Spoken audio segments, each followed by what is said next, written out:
એ તો મને ખબર નથી. અમે અમારું ભગવાનની વિધિ હતી તઈ ગયા હતા. તો પછી ફોન આવ્યો મારા ભણિયાનો કે મામી પડી ગયા છે મામા. એટલે હું ઘરે આવી તો મને બધાએ એવું કીધું અમુક જણે કે ગાય આવી એટલે એ પડી ગયા. પછી અમે પહેલાં અહીંયા ખાનગીમાં લઈ ગયા તો એમને 2.5-3 લાખ કીધા. મારી પરિસ્થિતિ નથી એટલે પછી અમે મારો છોકરો જાય છે તો ત્યાંથી ઈએસઆઈ છે તો ઈએસઆઈમાં લઈ ગયા. તો ત્યાં કીધું અહીંયા જગ્યા નથી, તમારે મોટા દવાખાને લઈ ગયા. તો મોટા દવાખાને લઈ ગયા. તો ટ્રીટમેન્ટ બરાબર મળી નહીં એમને. 2 કલાક તો એવી રીતે જ પડી રાખ્યા, 2-3 કલાક. પછી એમને 2-3 કલાક પડી રાખ્યા. તો પછી કે તમે હવે અહીંયા લઈ જાઓ, આપણે શું કીધું, અમદાવાદ લઈ જાઓ. અમદાવાદ લઈ ગયા. અમદાવાદ લઈ જાઓ તો અમે કીધું અમે અમદાવાદ નથી લઈ જતા, અમને અહીંયા જ ટ્રીટમેન્ટ કરવી છે. તો પછી એમને ઓક્સિજન જ નહોતું મળતું. ઓક્સિજનની જરૂર હતી પણ નહોતું મળતું. શું કહે શેમાં નોકરી કરતા હતા? એ તો એમાં સિક્યોરિટીમાં જતા હતા.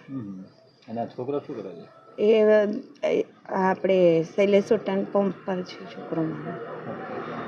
શું કહેશો, કોર્પોરેશન પાસે કોઈ વળતરની માંગણી કરી તમારી કે આર્થિક વળતર? હા તો કરે તો સારું છે ભગવાન. મારું નામ સુદીપ સોની છે. હું હરની વારસા રિંગ રોડ પર લક્ષ્મીનારાયણ સોસાયટીમાં રહું છું. અને ગઈકાલે મારા મામા ગિરીશભાઈ દળવી એમનું નાયરા પેટ્રોલની નજીક ગાયો સાંજે 8 વાગે આવતા ડ્યુટી પરથી એમનું ગાયના અડફેટમાં મૃત્યુ થયું છે.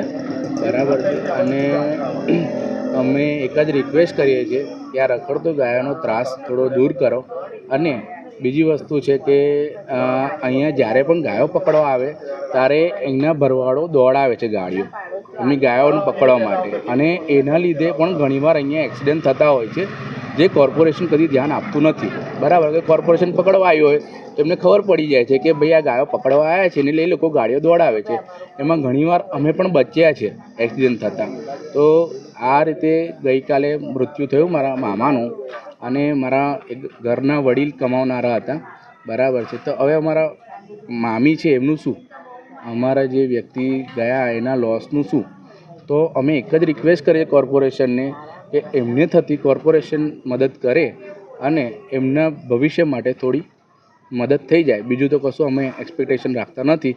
અને થોડા ત્રાસ દૂર કરો પ્લીઝ, રિક્વેસ્ટ છે અમને. બરાબર છે. પોલીસ ફરિયાદ કરવાના છે?